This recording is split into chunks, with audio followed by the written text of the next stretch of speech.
ان پہ محنت کر کے فائدہ کیا؟ یہ سوچ ہے ہماری گھٹیا نہایت گری ہوئی سوچ. یاد رکھیے بیٹے اگر بڑھاپے کا سہارا ہوتے ہیں تو بیٹیاں آخرت کا سہارا ہوتی ہیں. سبحان اللہ. سچی بات بتاؤ. صرف یہ ہماری بیٹیوں کو گھر میں ارے پرائے گھر جائے گا، تجھے پرائے گھر جانا، ابھی پیدا ہو کے ہوش نہیں سنبھالا، پہلے احساس کرایا جاتا تجھے پرائے گھر جانا ہے. وہ اپنوں کے بیچ میں اجنبی رہتی ہے. شادی ہو کے پرائے گھر گئی تو وہ کہتے ہیں اچھا پرائے گھر سے آئی ہے. خود بتاؤ اس کا اپنا گھر کون سا ہے؟ جس گھر میں پیدا ہوئی وہ کہتے رہے تجھے پرایا گھر جانا، جس گھر میں اسے جا کے مرنا وہ کہتے تو پرائے گھر سے آئی ہے. اس کا اپنا گھر کون سا؟ کوئی بتائے گا؟ آج کے ہم لوگ نہیں بتا سکتے. میرے حضور نے فرمایا اس کے دونوں ہی گھر ہیں. مرد کا ایک گھر ہوتا، عورت کے دو گھر ہیں. جس گھر میں پیدا ہوتی ہے اس گھر میں بھی حق دیا ہے اسلام نے، جہاں جا کے مرا کرتی ہے اس گھر میں بھی اسلام نے. لیکن ہم دونوں کے حق کھا گئے. جہاں پیدا ہوئی وہاں کبھی حق کھا گئے، جہاں جا کے یہ مرے گی ہم وہاں کبھی حق کھا گئے. اور پھر حاجی بنا بیٹھا. 3 حج کر لیے میں نے، 7 عمرے کرے کر لے. کتنے عمرے کرے گا؟ بیٹیوں کو پڑھایا نہیں، وہ تو پرائے گھر کی تھی چلی گئی. حیا آنی چاہیے. بیٹیاں پرایا دھن ہوتی ہیں. یہ سوچ کے تم نے بیٹیوں کو نہیں پڑھایا.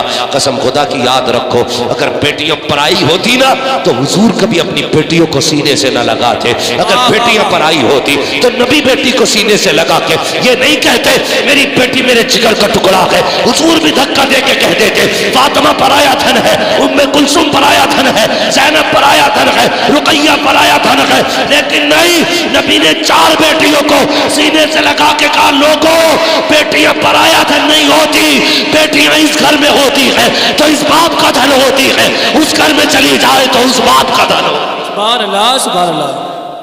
شرم آنی چاہیے. بیٹیوں کو بھی پڑھاؤ. اکثر یہی وجہ ہے، ورنہ اگر یہ نہ پڑھی نا تو فتوے بہت عجیب دے میں. ان کے فتوے سنیں، ان کے فتوے بڑے عجیب رہتے ہیں. اگر یہ نہ پڑھے تو کہتی ہال علی جس میں میت ہو جائے اس میں 3 دن تک جو ہے نا گبری نہ پھیرتے ہیں. اتنے بڑے بڑے فتوے لگیں گے. ہاں جس گھر میں بچے کی پیدائش ہو جائے کہتی وہ گھر 40 دن پاک نہیں ہوتا. اور جھیلو انہیں. اس سے بہتر ہے پڑھا لو. جب یہ پڑھیں گی تمہارے گھر میں بیٹی بن کے رہیں گی تب بھی خدا کی رحمتیں برسیں گی. تمہارے گھر میں بہو بن کے آئیں گی تب بھی خدا کی رحمتیں ساتھ لے کر کے آئیں گی. پڑھاؤ گے بیٹیوں کو. آج تک یہی سنا ہے جس نے 3 بیٹیوں کو پال پوس کے جنت میں بھیج دیا، سسرال میں بھیج دیا، اللہ اسے جنتی بنا دیا. سنا ہے کہ نہیں؟ ساتھ میں یہ بھی ہے اگر بھائی 3 بہنوں کو عزت سے رخصت کر دے اللہ اس بھائی کو جنتی بنا دیتا ہے. سبحان اللہ. بھائیوں کے لیے بھی بشارت ہے. اگر آپ بھائی ہونے کی ذمہ داری نبھا رہے ہیں نا تو پھر بیٹیوں کو تعلیم دیں گے. پڑھائیں گے بیٹیوں کو انشاءاللہ. بہنوں کو پڑھائیں گے. بالکل بولنے ہی تیار نہیں ہو. کیا مسئلہ ہے بھائی؟ کیا ہم ہی نہ پڑھے تو انہیں کیا پڑھائیں گے؟ نہیں پڑھیے بچوں، پڑھو، آگے پڑھو. لیکن آپ سے گزارش ہے علم دین بچوں کو ضرور سکھائیں. ورنہ لوگ کہتے ہیں بھئی بڑی جائیداد چھوڑ کے گیا اس کی تو بچوں کی بلے بلے ہو گئی.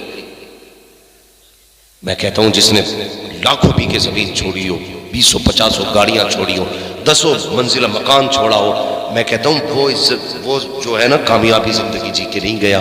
کامیاب زندگی وہ جیتا ہے جو اپنے پیچھے قرآن والے چھوڑ جاتا ہے. سبحان اللہ. جو اپنے پیچھے ہاتھ اٹھانے والے چھوڑ جاتا ہے. ورنہ یاد رکھو کوئی دعائیں دینے والا نصیب نہیں ہوگا. مر گئے تو کوئی فاتح کرانے والا نصیب نہیں ہوگا.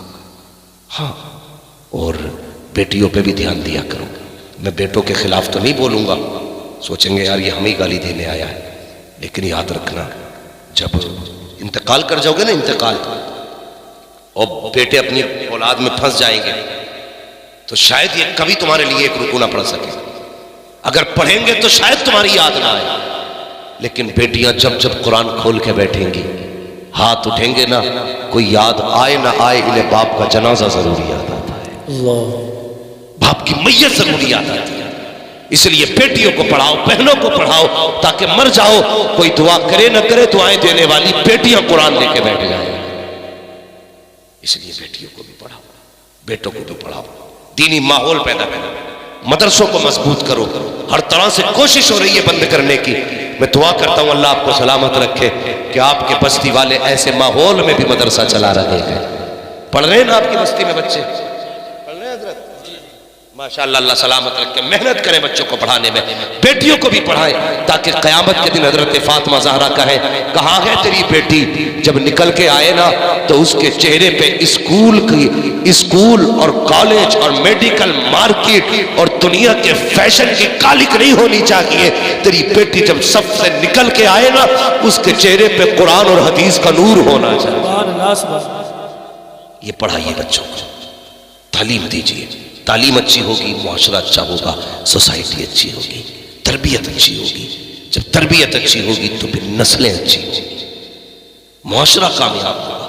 حافظ بنا لو، مولوی بنا لو، مدرسے پڑھا لو، قسم سے آسانی سے جہیز نہیں مانگے گا پڑھا لکھا ہوگا تو جہیز، ورنہ مصیبتیں بڑھتی جا رہی ہیں۔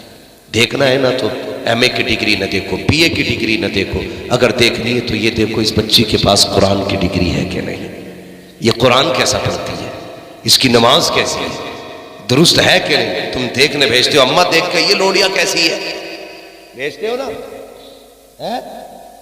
تو اماں بھی بڑی، آج تو اماں بھی ماڈرن ہو گئی ہیں۔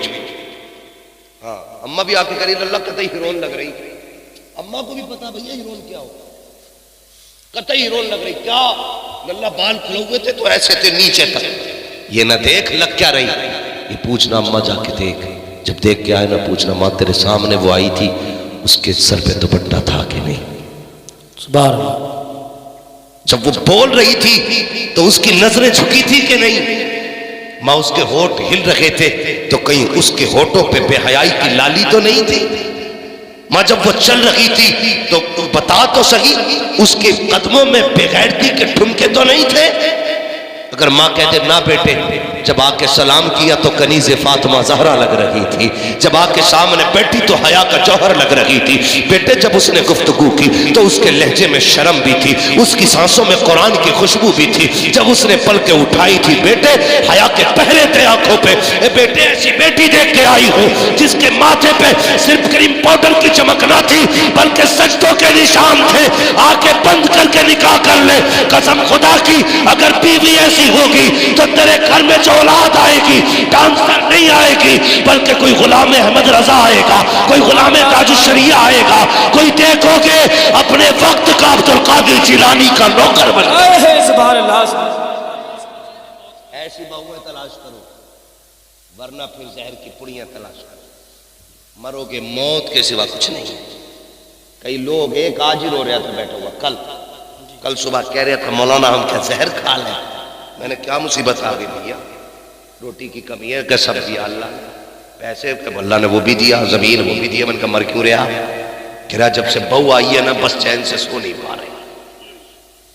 دیکھ کے کون آیا تھا کہ دیکھ کے تو ہم ہی آئے تھے، کیا دیکھا کہ یارو متھے پہ تھوڑی لکھ لیا، تو میں نے کہا تجھے نہ پتا تھا متھے کی تو مولوی سے پوچھ لیتا، مولوی وہ ہوتے ہیں جو متھے کی نہیں دل کی بتا دیتے، ہم پلٹتے نہیں بے جان کتابوں کے ورق، ہم وہ پڑھتے ہیں جو چہروں پہ لکھا ہوتا۔ سبحان اللہ سبحان اللہ۔ مولوی سے مشورہ کر لے، وہ بتا دیتا گھر میں کیسی بہو ہونی چاہیے، بہو ایسی ہونی چاہیے۔ اللہ اکبر، بزرگ گزرے بہت بڑے، مسجد میں جا کے بیٹھ گئے، ایک نوجوان کو دیکھا 5 وقت کی نماز پڑھنے آتا، تہجد بھی پڑھتا، چاشت بھی پڑھتا، اشراق بھی پڑھتا، کہنے لگے بیٹے میری بیٹی جو ہے نا جوان ہو گئی ہے، میں چاہتا ہوں اس کے ساتھ تیرا نکاح کر دوں۔ تو جوان کہنے لگا میں نکاح تو کر لوں گا لیکن میرے پاس ہے کچھ نہیں ہے میرے پاس۔ تو باپ کہنے لگا تو نماز پڑھتا 5 وقت کی، جب تو خدا کو نہیں بھولتا تو خدا تجھے کیسے بھول سکتا ہے؟ بس میں تیری اسی ادا پہ فدا ہوں، جا میری بیٹی لے۔ اس نے کہا لگ گئی، کچھ نہ ہوتے ہوئے کسی نے خالی کوئی بیوی دے دی، مگر ٹینشن تھی کہ رکے گی کہ نہ رکے گی۔ اگلے دن نہ عورت آئی، صبح اٹھی، شام کو کہنے لگی مجھے طلاق چاہیے۔ اللہ کہنے لگا اتنے پارسا باپ کی بیٹی اور شام میں طلاق مانگ رہی اگلے ہی دن۔ اس نے کہا بات کیا ہے؟ تیرے باپ نے تو تیری بڑی پارسائی کی تعریف کی تھی اور تو 24 گھنٹے میرے ساتھ نہ رہ سکی۔ اس نے کہا، برتن اٹھایا، اس میں آدھی روٹی نکلی۔ اس نے کہا یہ کیوں رکھی ہے؟ اس نے کہا ایک روٹی تھی، میں نے ایک شام آدھی کھا لی تھی، آدھی کل کے لیے رکھی تھی۔ اس نے کہا صرف اسی لیے تیرے گھر نہیں رہنا۔ کہا کیوں؟ کہ تجھے اپنے رب پہ اتنا بھی بھروسہ نہیں کہ جو تجھے اس وقت کھلا سکتا ہے وہ صبح کو بھی نہیں کھلائے؟ ہے سبحان اللہ۔ کہا تو نے آدھی روٹی اگلے وقت کے لیے رکھ دی؟ کہتی میں تیرے گھر میں نہیں رہ سکتی، میں اس کے گھر میں رہوں گی جو صرف خدا کے سہارے رہا کرتا۔ باپ تک بات پہنچی۔ اس نے کہا بیٹی مان جا، آئندہ یہ خطا نہیں ہوگی۔ پھر خدا نے ان کی نسلوں میں ولی پیدا کیے، سبحان اللہ سبحان اللہ۔ قطب پیدا کیے ان کی نسلوں میں۔ تو ضروری ہے توکل علی اللہ، توکل علی اللہ۔ نوجوانوں دو چیزوں سے بچنا، صرف دو چیزوں سے، حرام کی روزی سے بچنا۔ نمبر 1، فاقے مر جانا، حرام کا لقمہ حلق سے نہیں اتارنا، نہیں اتارنا حرام کا لقمہ کبھی نہیں۔ جب بھی کھانی ہے حلال کی کھانی ہے۔ جب بھی ہاتھ اٹھایا کرو اللہ سے کہا کرو اللہ حرام نہ دینا، جب بھی دینا حلال دینا، حضور کا صدقہ عطا کرنا۔ اور جسے بھی اللہ حضور کا صدقہ دیتا وہ حرام نہیں ہوتا، سارا ہی حلال ہوتا ہے۔ سبحان اللہ۔ ہاں، حضور کا صدقہ مانگنا اللہ سے، مانگیں گے انشاءاللہ انشاءاللہ بچیں گے حرام سے انشاءاللہ۔ جوانوں دوسری بات، شراب سے بچیں۔ یہ ہماری برادری اور ہماری قوم میں نا پارٹی کے نام پہ، میرج کے نام پہ، برتھ ڈے کے نام پہ، برات کے نام پہ، شادی کے نام پہ بہت جم کے لوگ شراب پی رہے ہیں۔ کہہ رہا جی میں تو بیئر پی رہا ہوں، میں کوئی شراب تھوڑی پی رہا ہوں، اے اس سے تو پاور آتی ہے۔ شرم کر یار، کسی بھی نام سے پیو، شراب ناپاک ہوتی ہے۔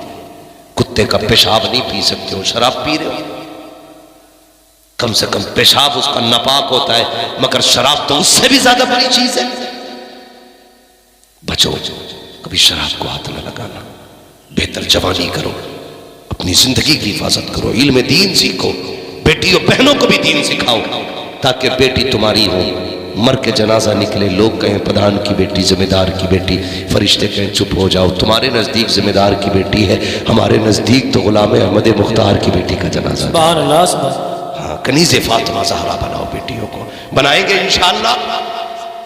اختلافات ختم کریں گے، نہ بول رہے میل کاٹنے کا ارادہ کر دیں، جھگڑے ختم کرو گے، مونچھوں کے چراغ بجھاؤ گے، کھڑی مونچھیں نیچی کرو گے۔ کہتے جی میں تو معافی مانگ لیتا، ذرا سا مونچھ کا مسئلہ ہے، جب موت آ گئی نا پھر یہ بھی یوں ہو جاتی ہے، اسے کوئی سیدھا کرنے والا نہیں ہوگا۔ ہاتھ جھگڑے ختم کر لو، ایک دوسرے سے پیار کرو، محبتیں کرو۔ ان بچوں نے اتنی بڑی محفل سجائی ہے اور آپ نے اتنی رات تک بیٹھ کے سنانا، تو اس کا صلہ یہی دینا ہے۔ انشاءاللہ کوشش کریں گے، اپنی صفوں میں محبتیں پیدا کریں گے، اپنے ایک دوسرے بھائی کو معاف کریں گے، نفرتیں مٹائیں گے اور ایسا ماحول بنائیں گے اپنے گاؤں کا، دیکھنے والا یہ نہیں پہچان سکے گا شیخ بیٹھا ہے، ترک بیٹھا ہے، بڑائی بیٹھا پٹھان بیٹھا ہے، سید بیٹھا افغان بیٹھا ہے۔ ڈاکٹر اقبال نے کہا تھا یوں تو سید بھی ہو، مرزا بھی ہو، افغان بھی ہو، تم سبھی کچھ ہو، بتاؤ کہ مسلمان بھی ہو۔ ساری نشانیاں مٹا کر کے صرف ایک نشانی بنا کے بیٹھیں گے، دنیا دیکھ کے یہ نہ کہے یہ فلاں برادری کا ہے، یہ فلاں برادری کا ہے۔ آج کے بعد ایسے رکھیں گے جو بھی دیکھیں یہ کہتے یہ جتنے بیٹھے ہیں مدینے والے کے غلام بیٹھے ہیں۔ سبحان اللہ سبحان اللہ۔ بنائیں گے ایسا ماحول انشاءاللہ، انشاءاللہ سارے بولو انشاءاللہ۔ ہاں، اللہ تعالیٰ ہم سب کو ان باتوں پر عمل کی توفیق عطا فرمائے۔ بس جو ہوئے اغلاط ان کو معاف فرمائے رب کائنات۔ زندگی نے دیا ساتھ، پھر ہوگی ملاقات، چمن رہا پھول کھلیں گے زندگی